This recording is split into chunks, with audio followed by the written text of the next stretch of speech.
भगवान परमात्मा हा मंदिरात मूर्तीत बाहेर नसतो, तर तो भक्ताच्या हृदयामध्ये राहत असतो.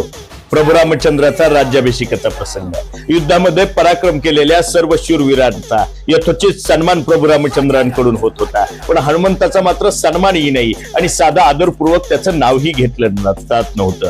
सीता मातेला याचं वाईट वाटलं. तिनं हनुमंताला बोलवलं.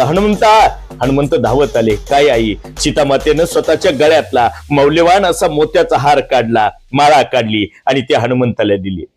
ती माळ मोत्याची मौल्यवान हार हनुमंताने हातात घेतला. त्या माळेकडे आणि माळेतल्या प्रत्येक मण्याकडे न्याहाळून पाहिलं आणि पाहिल्यानंतर हनुमंताने त्या माळेतले एक एक मोती बाहेर काढला. तो फोडायचा आणि त्याच्यामध्ये पाहायचं आणि फेकून द्यायचा. सीता मातेने विचारलं, अरे इतक्या मौल्यवान मोत्याचा हार, एवढे मौल्यवान मोत्याची मणी आहे आणि तू फोडून टाकतो का? त्यावेळेस हनुमंताने गोड उत्तर दिलं, आई या मौल्यवान मोत्याच्या मण्यांमध्ये जर राम नसेल तर माझ्या दृष्टीनं हे मौल्यवान नाहीत, हे मातीसारखेच आहे.